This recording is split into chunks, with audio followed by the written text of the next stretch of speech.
All right, we are live. Welcome back to the Wednesday Proud Masculine live stream. Again, back as I promised with Paz Goldman to finish up what we really was supposed to do last week. But Yeah.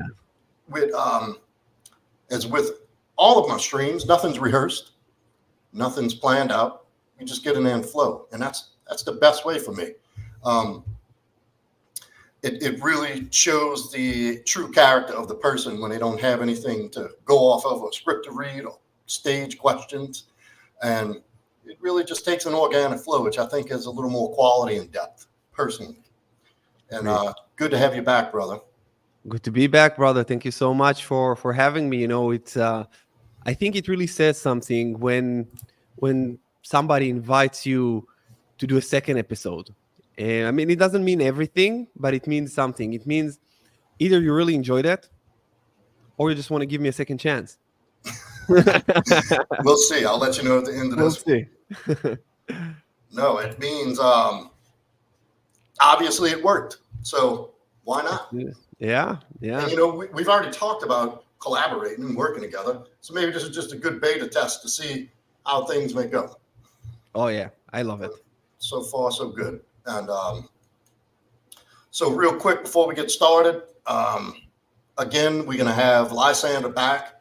I'm thinking 2 Wednesdays from now. Don't hold me to that because he still has on the logistics on his end. He also has a men's group of his own that he teaches in person. So depending on his timeline, usually he can get ahead of it, but sometimes he can't. So we got to take it week by week. Tentatively, 2 Wednesdays from now, we're going to have Lysander Collegio back on to finish his story. Then also still plugging away on the Patreon group. So be patient, hang in there with me. I really want to see more people involved before I go through opening this up. This is going to be a paid group. And what I'm going to be able to do behind this paywall is to talk about the more detailed and intimate things, wink, wink, that you can't really talk about on YouTube. And it's going to be a more intimate setting, a smaller group. I'm thinking to keep it around 15 people, twice a month, 2-hour Zooms, where we go through your life, your situation, and we go through everything in detail. And I'll be able to throw more videos like how-tos and more in depth about some of the things we just brush on here. But it's going to be behind a paywall. Not much. Nothing you can't afford, I promise you. But it's just something for you to have access to some of these things that we just glaze over and have more in-depth, clear, concise answers to your questions and as it applies to you.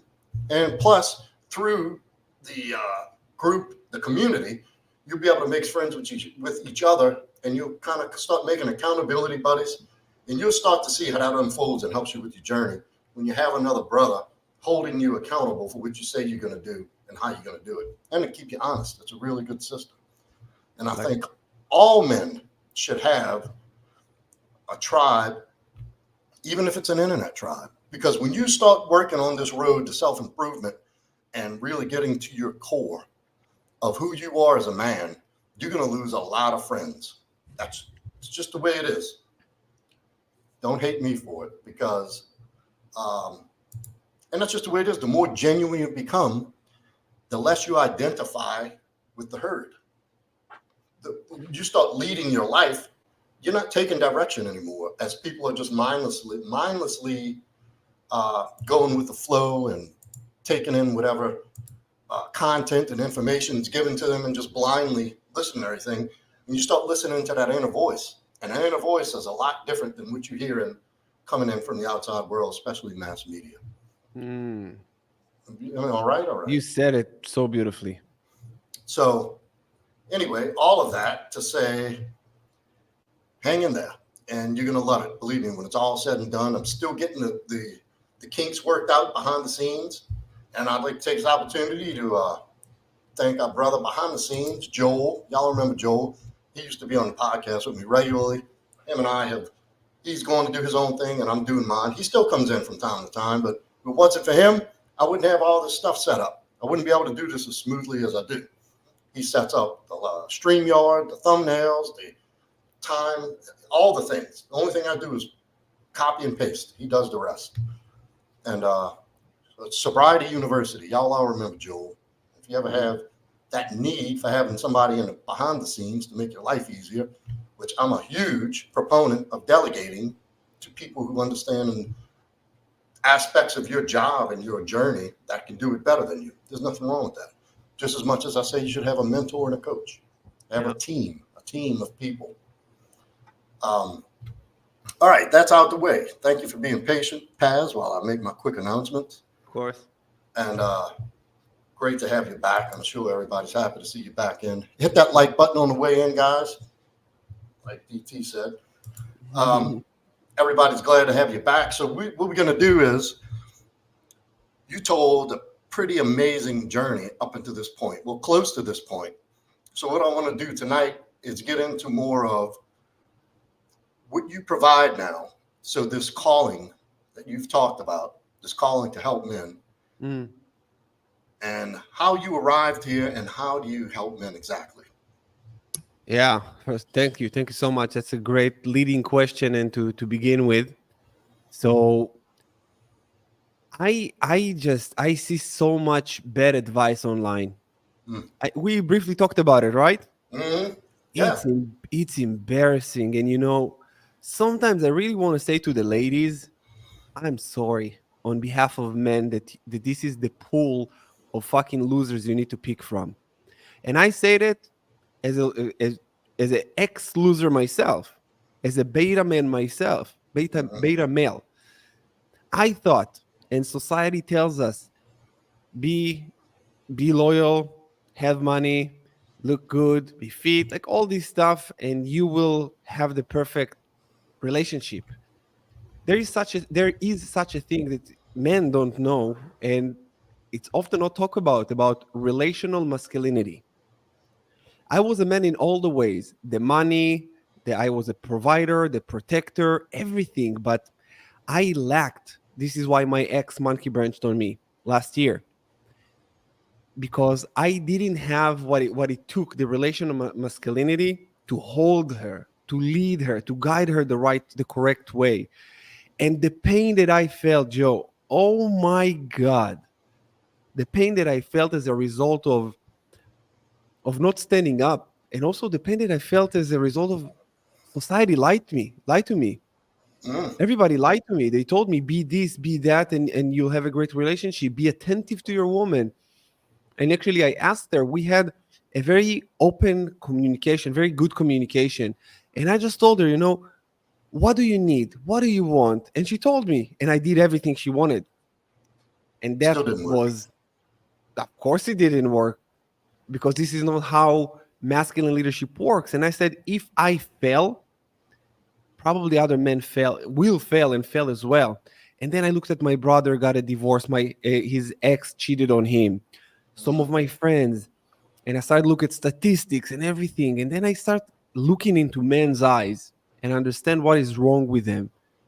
And I started to see most are not fit, most jerking off like fucking perverts all day, most don't have their money together. And then I started to develop. I was the observer instead of the absorber. I didn't absorb, I just absorbed from the outside. And I said, I'm one of this losers pack. I'm one of them. And I said, no. This is why she cheated. This is why I was beta. This is why it happened. And I've been a coach for a long time. I used to be a money mindset coach, a real estate coach. I actually owned also a bartending school in Israel back in the day. So I was a bartending coach. So I love leading people. I always loved that. But I didn't know how to lead myself in a relationship. So when I started learning what it is to be a man, my eyes were just open, and I understood you don't really need all the money, and you don't really need all these things that we thought that many men think they need in order for them to obtain, sustain, and maintain a relationship. But I say you need to be extraordinary all the time. So what got me into doing this? It's my ex monkey branched on me. It took me by surprise. I started to go within, learn what it is to be a man. I learned what it is how to carry my emotions, how everything really works. I took a really deep dive. And then I just released my YouTube video of my breakup. I documented the entire thing because I knew I was going to get out of it. I just knew I'm going to get out of it and I'm going to conquer it. So after I released my video, I got some comments, some people, hey, so are you do relationship coaching? And then I started uploading videos about rebound relationships and monkey branching relationships and all of these things that I was going through, and I figured out the reasons. And people start booking me, people start talking to me, requesting me to create an online course. I said the demand is there, I will give the supply. And having a background of a lot of business, and I know how to conduct a business, I just knew that how to turn it into a profitable business that will also benefit, that everybody will win. This is why the course is extremely affordable. Talking to me is affordable, even though I used to charge, I told you, $55,000 to work with me. Now I charge way less for an hour because it's different, because I value more the contribution, and to see my men and my brothers rise, and also some of my sisters. I don't look just to men. See people rise and fall back in love with themselves just makes my heart just, and you do the same. Yeah. So there's Let me nothing better stop you than right that. there. Let me stop you Go right there. ahead. There's one gleaming aspect of this, one gleaming characteristic that just comes out of your words. And I'm sure you notice it, but not everybody might not pick up on that. And that is the ultra accountability. Mm. I. You take you jump right in head first. I went inside. I wanted to see what I did. She did this because I did. And that's part of the growth process that many men don't ever experience. And what you talk about, the taking the extreme accountability of your part, because that's where the real work and growth is. And Mm. look, I agree with all the frauds on the internet. People that say the most outlandish shit. The one secret text to make her come back to you, and 5 ways to get her in bed. And that's some cheesy shit. And what I found a lot of this predatory marketing to hit people's emotions, because that's what marketing and selling is just getting people to buy in emotionally. Then financially, it's easy. You And they promise make the a lot of world. money, those Yes. guys. Well, they got something coming for them later in karma, and I'll let them deal with that. Yeah. But and slowly, I think more guys like you, more guys like me, and other men that I know that are close to me in this space are exposing these people. Not because we're saying, "Hey, don't mess with this guy." I'm not that type. They're revealing themselves on how lacking and how incomplete the information is that they're given. Look, I think you ought to be jacked. I think you ought to be strong. I think you ought to be dangerous. I think you ought to be able to make money. But there's so many other components underlying these critical characteristics that don't exist and aren't uh, made known to men, which is emotional maturity, emotional health, um, emotional stability, like not losing your shit, like Mm. not like you said, you asked your girl, what can I do? Hmm. Like I've done the same thing in the past. And looking back on that, it's embarrassing that I would ask a woman, what can I do to make you happy? You know what I mean? Mm. She Yeah. doesn't want you to ask her that. She doesn't want to have to tell you how to be a man, right? And but where do you go to find that? Because you're not going to find that in society today. They're going to lie to you. They're going to tell you, buy her flowers and don't judge her by her past, and um, express your emotions and be vulnerable, and you're going And to they get tell you this too. The females tell you this is what I want, and this is well. why I want to say to guys, what they want and what they need is two different things. She And will it's your tell you. job to know which ones. It's not her job to tell you.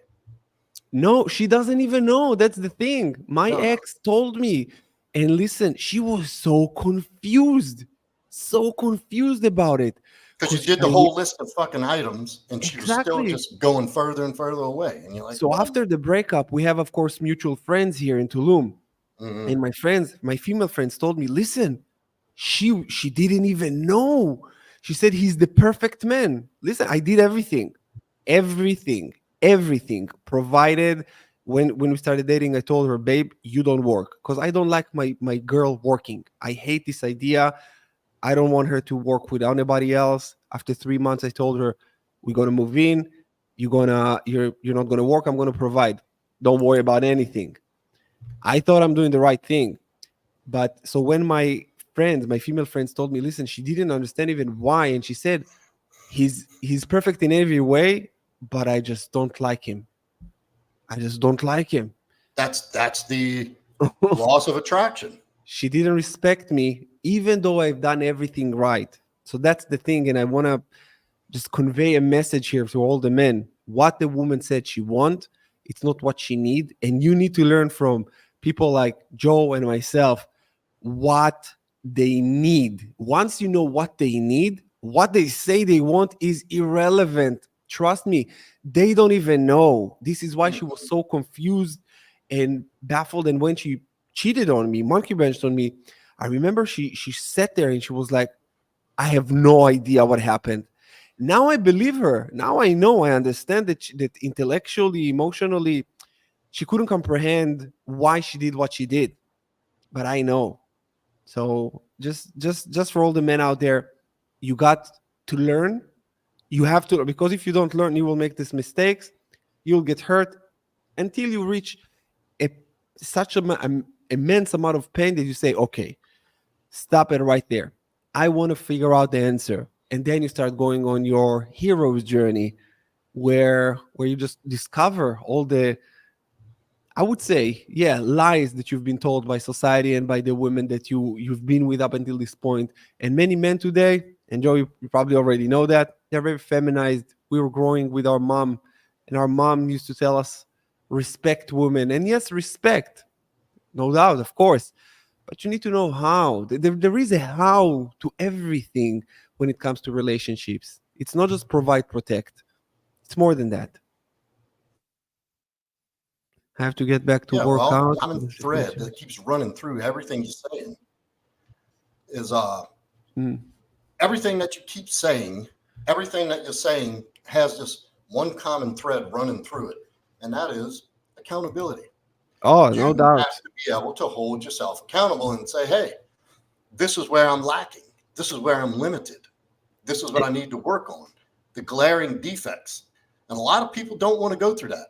Because that's not a pleasant experience, sitting down and getting honest with yourself and physically listing that I'm a pushover. I don't know what I'm doing. I overreact emotionally. Um, like getting down to the core of these limitations that you have to fix, because that takes a lot of accountability and a lot of strength and courage to really look at that side of yourself. But that is the only way you're ever going to overcome and be this fully integrated, centered, emotionally, mentally centered, financially well off, physically put together, squared away man. Agree. And this is, by the way, why I love what you're doing with your men's group.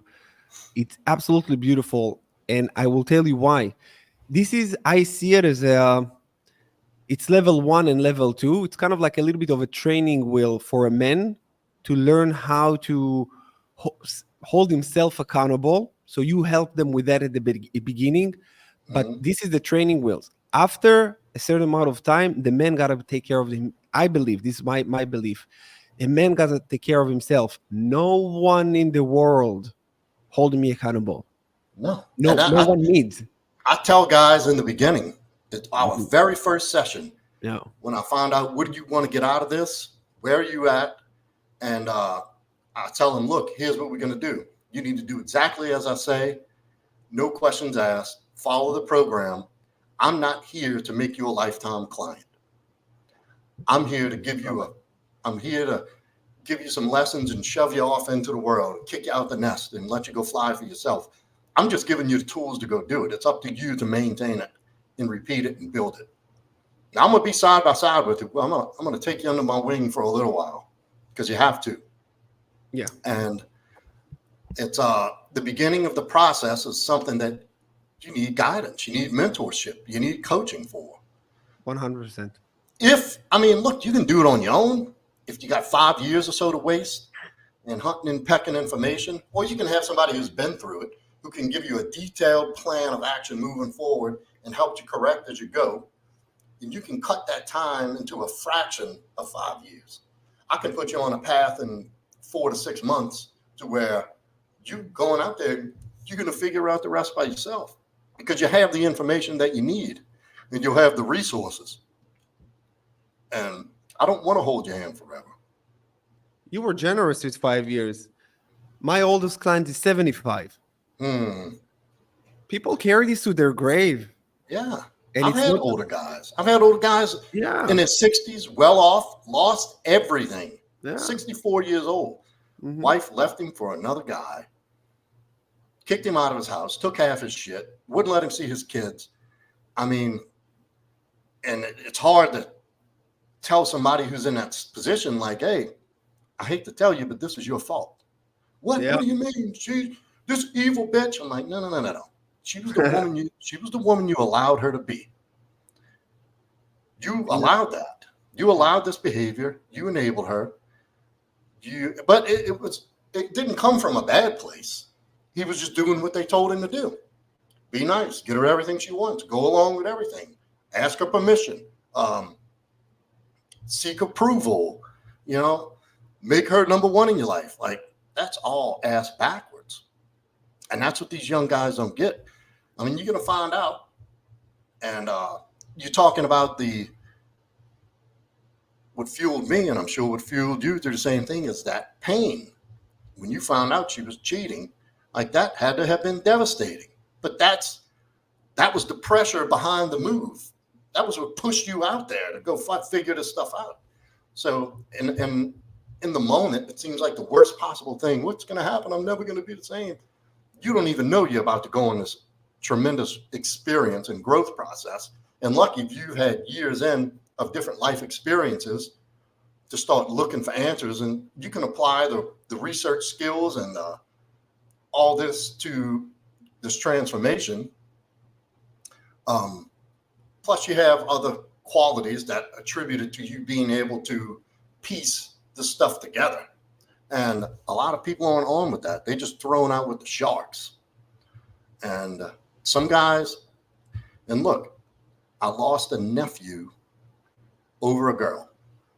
And I still feel guilty that I was not able to talk to him. Now, this is before I had really done anything, but I knew, like, you don't kill yourself over a girl. But that's what women will do to you, dude. Women will do that to you. And I'm not saying all women are bad, but women are women. And to understand women, you have to know your own self, because a lot of it is counterintuitive as to what to do, what the next move is with a woman. It's counterintuitive. Like, you want her attention, quit paying attention to her. And I'm saying that simply put, but there's a little more to it. If she's not interested in you and you quit paying attention to you, she's not going to give a fuck.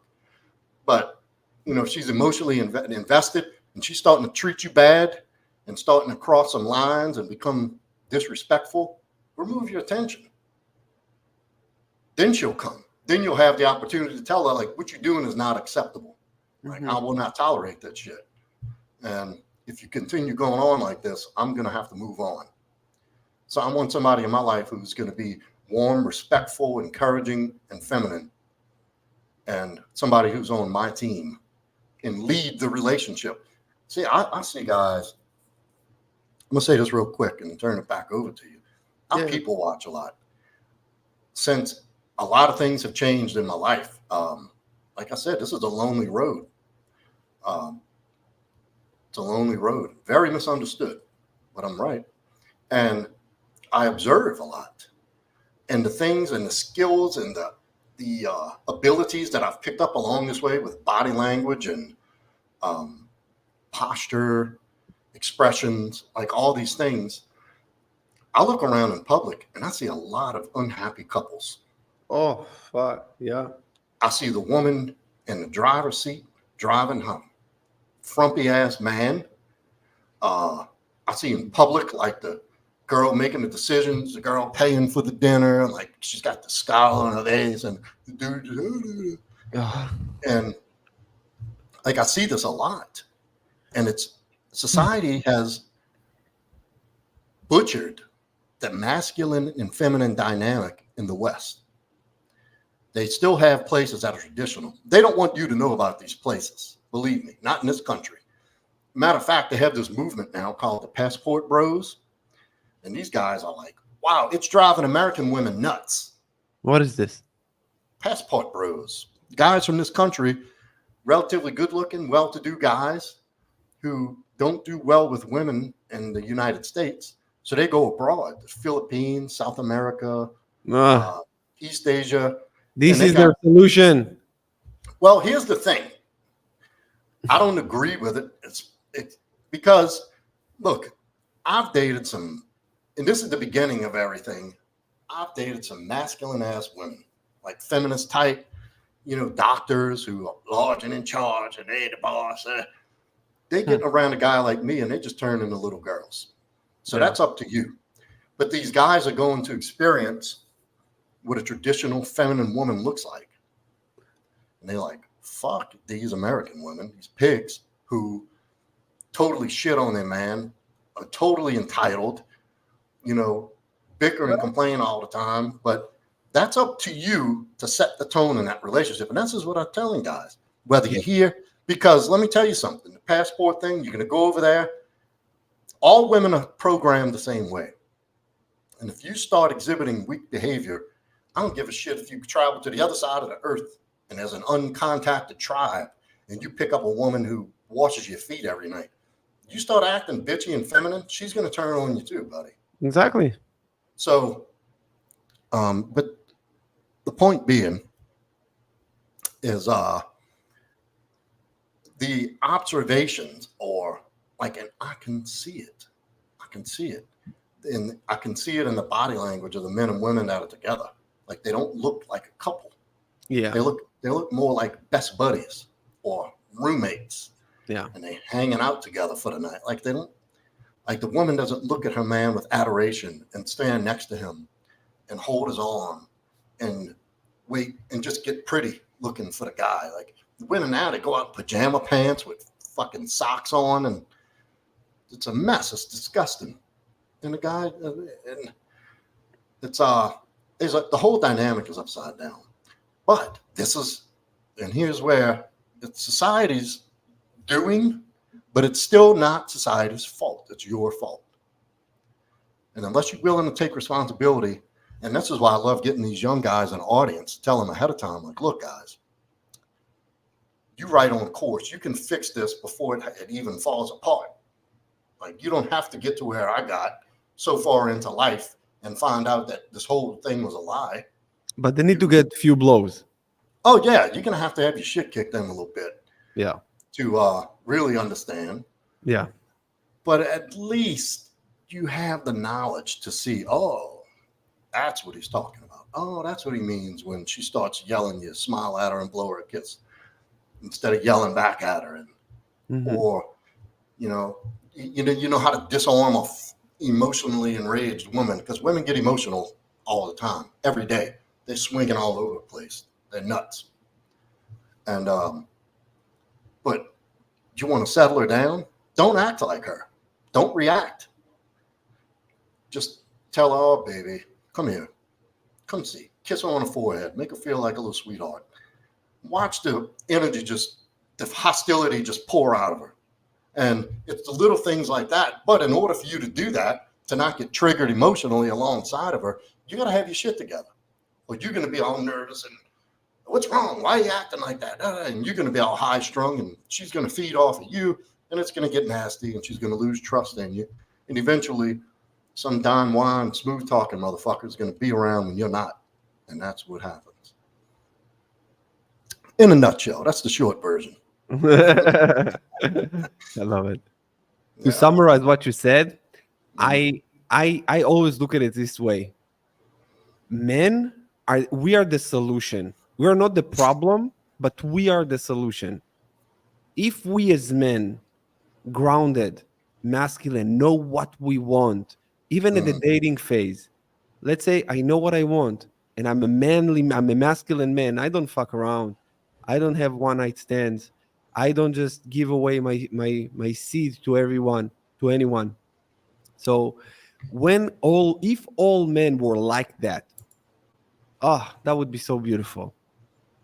Even if, like I said, the dating phase, if you know that the moment that you're dating or just start dating is not aligned with what you want, and you're not looking for sex, you're looking for meaningful relationship, you will never hurt her. You will just tell her, listen, I want to live there, I want to do this, I want to do that, and I just don't think that we have compatibility. Instead of having sex with her and then dumping her and making her so angry and resentful towards men, then this is just, I truly believe that we are, as men, we are definitely the solution to all problems.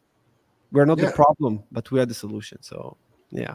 In order to be the solution, you got to admit where you are the problem. You know what I'm saying? Yeah, you gotta fuck up. You gotta fuck up. We Yeah. we will fuck up a lot. That's just a part of it. We don't learn if we don't get some blows. We have to, and that's all Well, right. that's part of a that's part of the journey in being a man. You learn to fucking eat shit, fall on your face, and just get back up and dust off and say, "All right, that was a valuable lesson. Never do that Yeah, again." I like it. And use it. Put it in your fucking sack of tools to move forward life, because what we fail to address, we're doomed to repeat. So if you keep falling face first over and over, like, you might want to look down and see what the fuck's going on and maybe change Mhm. your direction. That's a good signal for you're missing something. If you keep Yeah, repeating the same mistakes, if you keep getting in relationships and keep getting dumped, or you get to a certain point and you need to pay attention to what the fuck's going on around you in life. It's yeah. um look, DT threw us a question. The man has been with his partner for over 3 years and they live together. The infatuation period has ended a long time ago. Now it seems like they're just roommates. What should he do? Good question. Go ahead, Yeah. Paz. That's a good question. So if it's been over 3 years, they live together, and now they're just kind of like roommates. So first of all, the man fucked up a lot. Mm-hmm. He's definitely not doing his job to polarize their relationship. So actually, we kind of need to talk to the man. But I'm just assuming, if we create an avatar to give an answer, my assumption is that this man is not working out, is not fit, because I feel, and I know that if this is the situation, the man is feminized. This is why they're just roommates. If he's a masculine, strong masculine man who doesn't have any vices, don't drink, don't smoke, on his purpose, know what he wants to do in his life and going after it, this will not happen. And if this has happened, there is a deeper issue, there is a deeper problem. We're going to need a little bit more information, but like I say, if we're going to just create an avatar of this man, he's just not being manly enough. He's not doing his job. So this is why she looks at him as a roommate. She probably lost sexual attraction, and now she just kind of like with him because it's been a long time and it's hard to let go. And I would definitely say that she's lining up the next guy, and when she get the next guy, then she's going to leave his ass. That's my Yeah. assumption. What should he do? Man the fuck up, like very very quickly, very quickly. To do it's I need to understand exactly where this person's lacking, what is he not doing. But what this man needs to do is to exhibit all masculine behaviors. Also, he needs to understand when to let go. He needs to hold the I call it in law. By the way, I don't know if I told you, I wanted to be a lawyer, and I took some law. I was in law school for a little while. I started learning about negotiation. And the most important thing in negotiation, to win in a negotiation as a lawyer, and of course in life and in a relationship, you need to hold the right to walk away. So this man, they are roommates, and he's fine with that because he doesn't have the right. He don't allow himself to walk away. And when you don't allow yourself to walk away, you're still dependent on the other person. In this case, it's the girlfriend. You lost. So there is a lot of things that can be done. It's yeah. I mean, the best thing is to talk to Joe or myself to figure out what exactly is the problem, and then we Need can some take it from there. details. Yeah, But yeah, details. this is a very broad question. But I would assume it had gotten to this point in 3 years. They're like roommates. Like Paz said, the sexual polarity is gone. Yeah. That doesn't just happen. No. There was once a reason why, when y'all met, she was so attracted to you and wanted to hump on you all the time. Mm-hmm. Like you were fucking 2-3 times a day, and every time you walk past each other, all you can do is think about it. So, and what a lot of guys do is when they get into relationships, they forget about the qualities they had when they met the girl, what made him so attractive to her in the beginning, and that's usually purpose. You were doing something that she found interesting that you were doing, whatever your purpose may be. Not everybody has this. Sometimes your purpose is you're embedded in a corporation and you're working your way up to the top and you really enjoy and are passionate about what you're doing. That's attractive. Yeah. Then, so you made time for yourself. Typically, guys, and this happens both ways in relationships, but it's a guy's responsibility to pay attention to the complacency. And this happens a lot. Yeah. I still got to watch myself because you get so used to being treated a certain way, you kind of start letting your guard down a little bit. And you're just like, oh, fuck it. We're together. I don't have anything to do anything extra. I'm going to sit on the sofa when I get home from work and eat Doritos and sit in my drawers and watch football. And it's not attractive. Never lose frame. And men never lose frame. Never. And that's what I was actually going to go into next is that you've essentially, the masculine frame has shifted. You've gotten into her frame. So it's whatever she wants, when she wants it. And there's another thing that if you want to be in a relationship, there's an obligation for you to uphold certain things as the man in the relationship. That's the deal. That's the bargain. She has her stuff, the girl stuff. You have your stuff, the guy stuff. It's up to her to pick the curtains and pick a favorite song and, take the selfies and do all the lovey-dovey shit. It's your job to plan things. It's your job to be flirty with her and still treat her like your girlfriend. It's your job to the courtship. And it's your job, if you're going to have a woman in your life, consistency, to have the ability to listen. And this is a lot of guys lose this. And her turns into that. But it's not. She just wants you to be the person that hears what she has to say. She wants you to validate her. So women communicate. They solve through communication, verbally. Women talk through shit. I'm telling you this. Next time you go to a restaurant, guys, a little social experiment. Go to a place that's frequented by women. I do this. I have this place. They have this amazing redfish sandwich.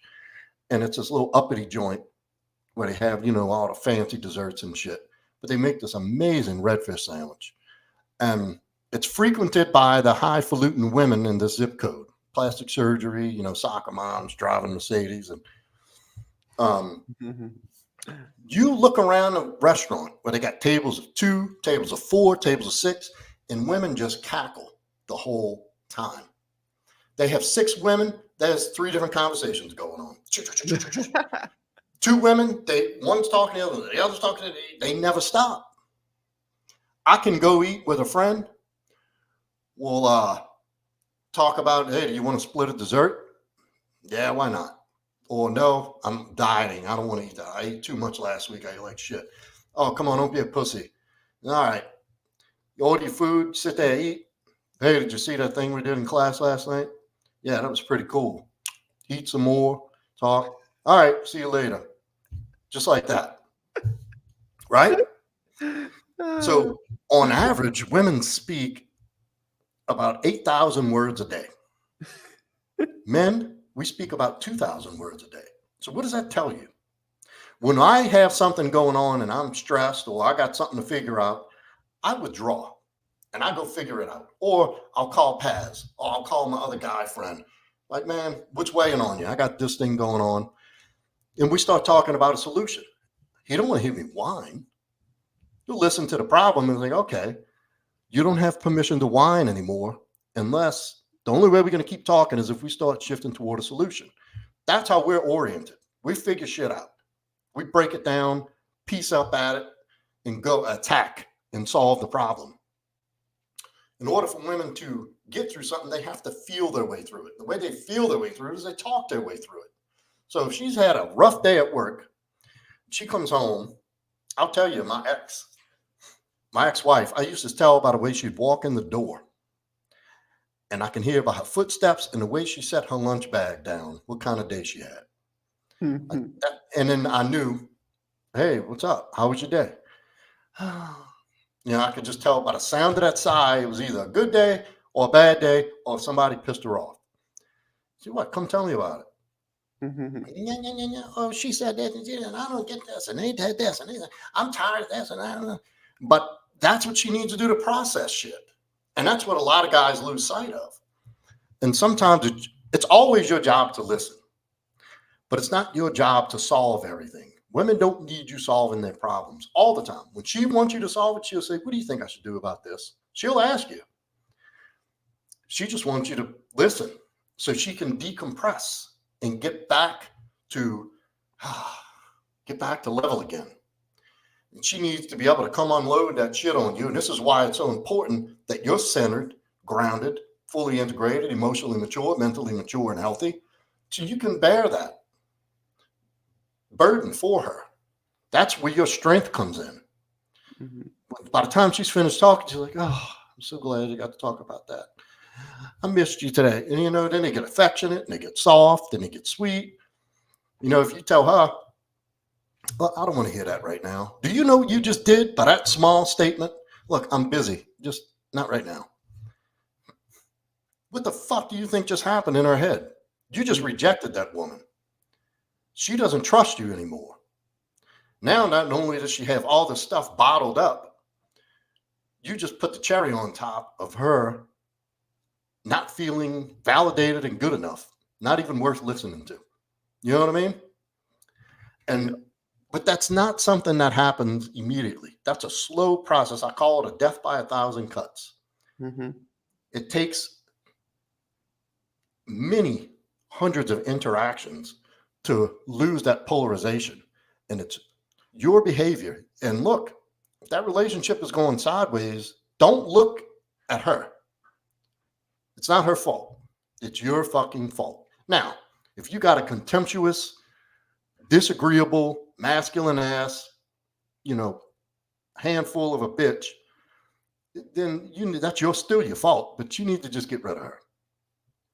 But if she's been genuinely open with you and you've had real good experience with her when you behave in a certain way, then that means she's fallen out of her center because you're not on yours. And when you sign up to come into this world born with a set of balls, you're a man, right? And your man agreement is, in relationships between a man and a woman, you're the leader, you're the mountain, you're the oak, like you're the sturdy, you're the fixture in that relationship.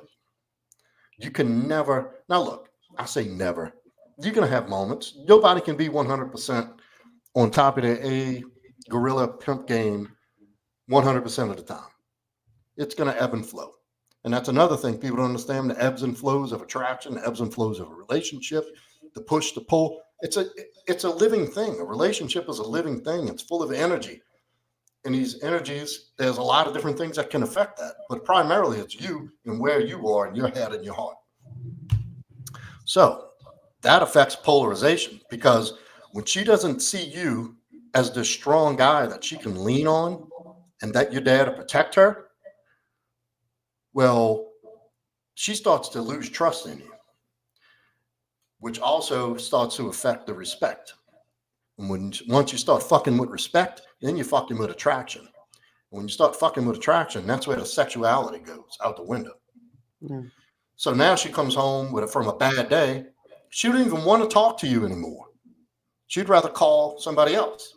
Or she's got to go to therapy now because you don't have the balls to sit and listen and help her solve her problem. And the only thing she needs you to do is just shut up and listen and say, oh, well, that was terrible. Why did she say that? Oh, I can't believe that. What else happened?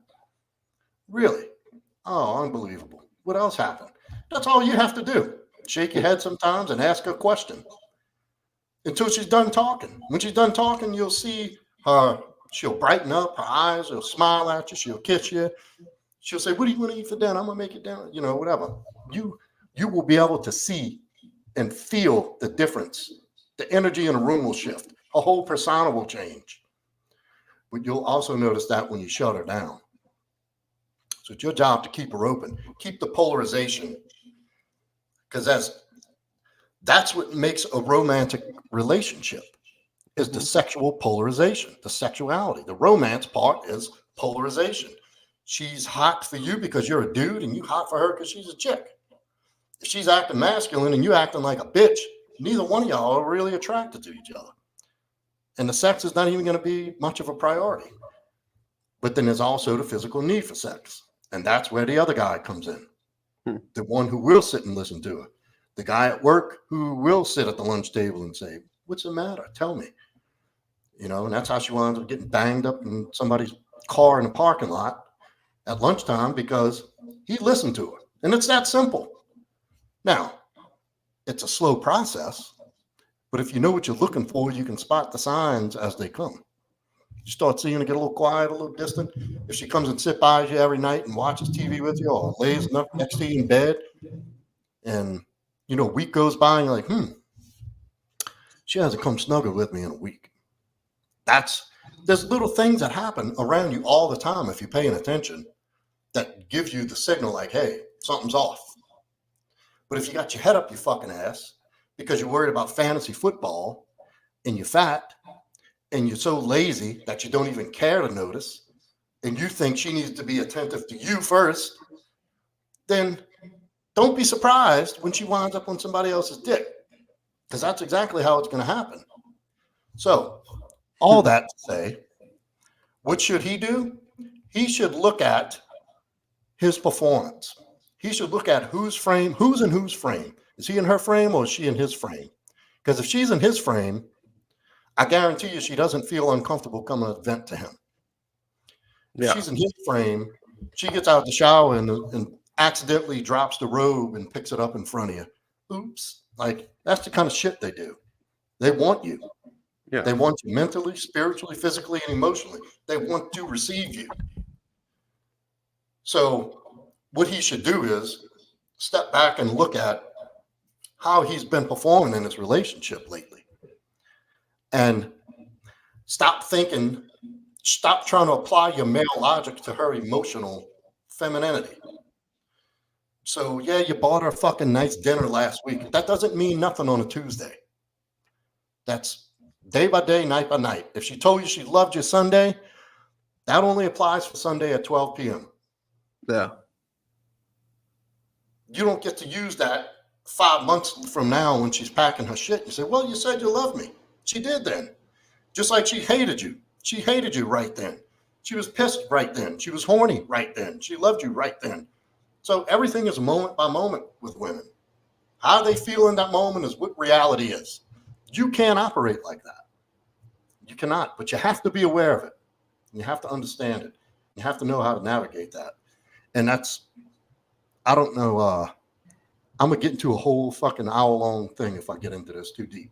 So, I don't know. I hope that answers your question, DT. And look, he's got another one. Anything else you want to say about that? No, I think we covered that one. Yeah. Question for Joe and Baz. What are your top red flags in a woman that will stop you from dating her? You want to take this one? Red flags from a woman stop dating her. Now it's, I'm trying to think, because for me now I'm just feeling her. I will feel the vibe, the energy, and I would know. But I would say, so I'm giving, whenever I date, now I'm in a relationship, but when I dated, I give them a chance. First of all, there needs to be the physical attraction. This is number one. Then when we go on a date and we talk, I'm talking specifically for me, and I think it can apply to all men. I really want her to be stimulating me intellectually before she stimulates me physically. I need to see that I have someone to talk to. This is very important, that she's educated, and not necessarily she doesn't need to have a fucking PhD, but she's educated about relationships. She's educated about life. My current partner, she's a therapist. So for me, it was when she told me that she's a therapist, I said, I like you already. Because she understands, even when we have slight arguments, it's not escalating at all. She knows what to do. So it's very important to know for yourself. I would say, okay, so let's just do this. I think I just got the better answer for you.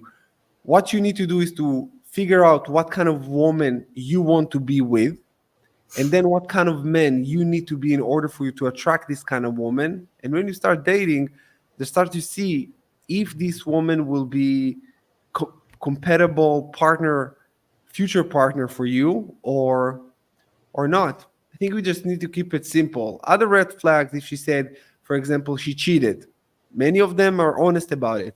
And you can tell her, what did you learn from it? And yeah, people can recover from it, and people can do it once and not do it again. I don't believe that once a cheater, always a cheater. I mean, I don't believe that. I think that if she cheated and you ask her, what did you learn from your past relationship? You can ask questions to figure this out. And I ask sneaky questions when I say, what are your, and I said, what are your red flags what do you see as red flags in a relationship? When you ask her this question, this is where she will let you know everything she went through. If she tell you, I like a loyal man, she got cheated on. If she tell you, like, whatever she tells you, you can figure out what you went through, and this will be the truth. When you tell her what are your red lines, what are your red flags, and what are your boundaries, this is where you can figure out what she went through. And if you're wanting to deal with the baggage that she brings, or ask her if she resolved that, and you need to use your intuition. This is where you will need to date.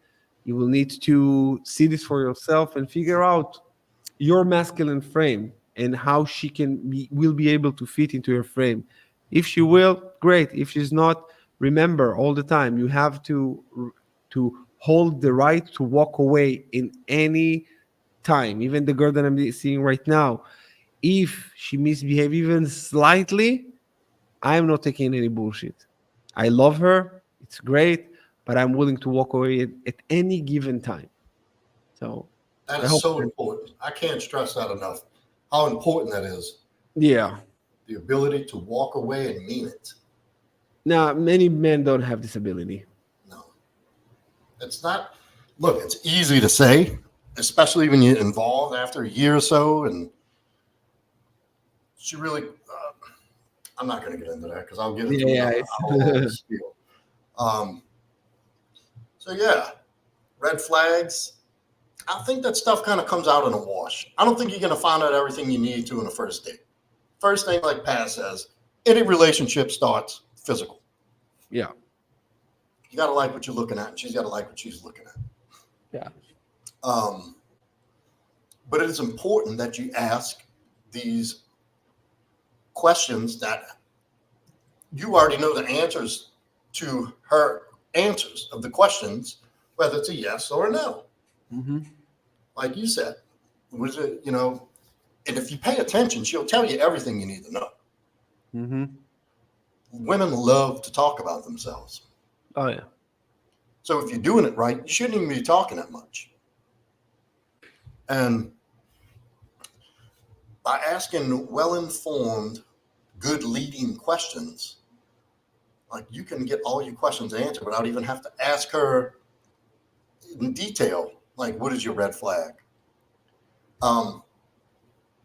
Because then again, you can ask them some specifics like, what do you like best in a guy? And she say, oh, he has to like puppies and he has to express himself and he can cry in front of me. And they're going to tell you all kind of bullshit. So you got to pay attention to what she responds to. And that takes a little time with her. And there's certain things like you have to know who you are and what you want to even begin to see how that's going to unfold. And that takes time.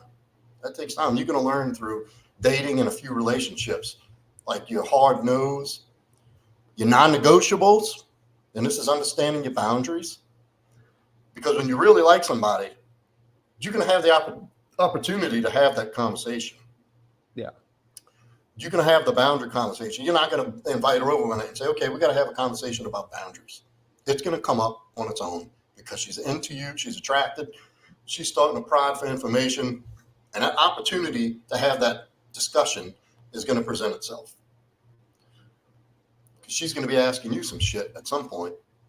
Like, well, wait a minute. We've been seeing each other for 2 weeks. I don't know anything about this guy, but he knows everything about me, which is a good thing. Mm-hmm. Only thing she's going to know is you're interesting, you ask questions, you're sincere, you seem like you care. So she's going to start asking you things, and she's going to be interested. Mystery is good. And that's when you have the opportunity to set these boundaries, have that conversation. So you got to know these things ahead of time before you even recognize what a fucking red flag for you is. And like some of mine superficially is like a loud, obnoxious woman. I like feminine, demure, pleasant, polite women. Like a woman who doesn't know how to behave in a restaurant and is mean to the wait staff. Like that's a turnoff for me. Or a chick who sits on her phone all the time. Or a chick who blurts to her friends all your personal business. Like that's just some of the superficial things. Argumentative. Is she solution oriented? Can she resolve conflict in a healthy way? Did she know how to express that she is in disagreement with you without emotional upheaval? Can she calmly lead into resolving a conflict? Accountability. Will she admit when she's wrong? That's a great quality for women to have. It's for her to call you the next day and say, look, I said something the other night I shouldn't have. For guys, it's easy. Like we're built with that. Unless you're just purposefully being stubborn and egotistical. For a woman to sincerely express that, and this is a good fucking sign, so listen up. A woman who can genuinely express that she may have crossed the line and possibly emasculated you in some kind of way, and for her to apologize for that and recognize that behavior. If you find a woman who does that naturally, you got to keep her. You got somebody worth looking at. You can build from that. Now, she could exhibit some red flags early on just because it's a habit. Because all these other guys she's been with don't say anything. So she could be a little bossy. Like, I had this one chick I was with who wanted to tell me how to drive everywhere. Turn here, turn here. Like, look, sweetheart, you be the navigator. I'll be the captain. I got this. You don't have to worry about anything. Oh, okay, I was just trying to help. I said, thank you. You're so cute when you're trying to control me. Like I say shit like that just to throw her off a little bit. Thank you, B-Rabs. I love your commitment to the channel. Thank you. Mm-hmm. So yeah, superficially, obviously, a fat chick, not happening. That says a lot about a woman who she doesn't take care of herself, doesn't care about her appearance. That tells me she'll never care, and I'll wind up being with a sickly, obese woman somewhere down the line, and will not teach my kids good habits. Constantly disagreeable, like has to question everything you say. No, sir. Well, that's a non-negotiable. I say smokers, but I've been with chicks who smoked. It didn't bother me that bad. I never will date with a smoker. No? No, it just tells me a lot about her personality. Hate it. No. I'm not too judgmental about that. Can't be a heavy drinker. Social drinker, yeah. If she gets obnoxious when she drinks, no, sir. Because that's for me, never drink. Like never? She cannot never drink. I never drink. She never drinks, never smokes, never. Well, I don't drink. No vices at all. I don't drink because I'm an alcoholic. I battle addiction. Yeah. So I can't hold everybody around me hostage with that. This is just my belief that I've been with women who like a glass of wine with dinner. Maybe if we go out to see some live music, she wants a martini or a mixed drink. And it, loosens her up. She wants to dance. She gets frisky. She gets horny. So, but if she's slamming them and then falling all over the place and like ones that get loud and emotional when they drink, no, thank you. That's a problem. That's But a nightmare. I've and that's dated. the thing. If you hold yourself to a high standard, I hold everybody around me to a high standard. The girl that I'm seeing now, when we started dating, she had an occasional drink and occasional smoke, and I told her, "Listen, I like you. It's not gonna work if this is not stopping forever. As long Yeah, as we're together, it's not gonna work." And she said, "I'm gonna give this up for you." I said, "Fuck yeah, you're gonna give it up for me, there because you I go. will not be here if you don't." And that is as simple. Also, friends, all of my friends here, when they told me I smoke or drink or something, I said no, or even party. I mean, I'm very extreme, but I don't drink, I don't smoke, I don't party, because I'm not 20 anymore. Even Yeah, when I was, yeah, when I was in 20s, I had bars and restaurants and shit. But still, this is just not when you grow into a man. I don't need a party to forget my problems. Party no, for me, it's a waste of time. Drinking and smoking and trying to numb myself, or even watching TV to numb myself from life. I don't need distraction from life. I fucking love my life. I create yeah, my life every single day.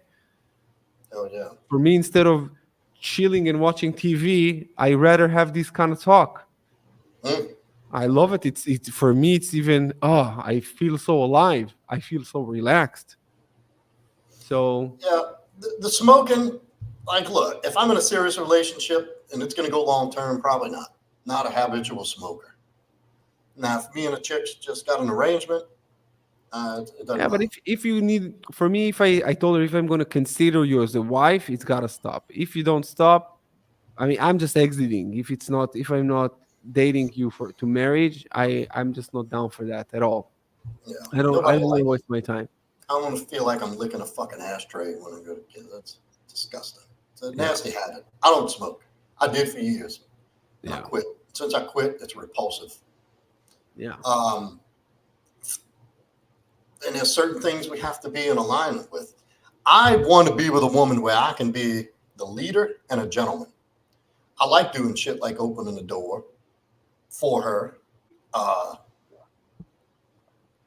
I like when we go to restaurants, she tells me what she wants and I'll order. Like I'll order the food, order everything. She just got to sit there and look pretty and have a nice time. And I'll take care of everything. Yeah. And like if a girl's got a problem with that, that tells me she's like, oh, you're trying to control me. She's gone. Because at some point she'll use that control, because that's what they'll say to try to shame you, man shame you. What, you don't want me going out with my friends tonight? What are you? Oh, you're insecure? You're trying to control me? If they don't understand what you're doing is in the best interest of that relationship and trying to save her from making a mistake, she means she doesn't trust your leadership and she thinks she knows better than you, that's a disaster. And you're going to see that more when you're younger. But if you got your fucking deck stacked right, you will exude that behavior. You'll exude that energy. She'll know not to test that shit. So, I mean, that's a few of my superficials. Uh, getting in the long term, there's things that are more, we have to have common values. She's got to believe in God. Um, she's got to understand her position in my life. That's God, me, her. God, me, purpose, her. It's just the way it's got to be. If she wants to be in a happy relationship and I want to be happy, that's the pecking order. And a woman who truly loves you and truly trusts you will understand that and support you with that. And that's getting a little deeper into long-term marriage material. Values, core beliefs, and uh, be in agreement with raising children, managing money, uh, time together, stuff like that, prioritization of certain things. But for guys y'all's age, my son and DT and all, y'all are gonna have to date a little while to really see what fits and what doesn't. Hmm. My boundaries might not be the same as yours, and you have to. And I suggest you pay attention to what matters to you, And I documented this. I've physically written it on paper, my boundaries, my non-negotiables, my forgivable, but not if they happen every day, and things that I'm just okay with. Mm-hmm.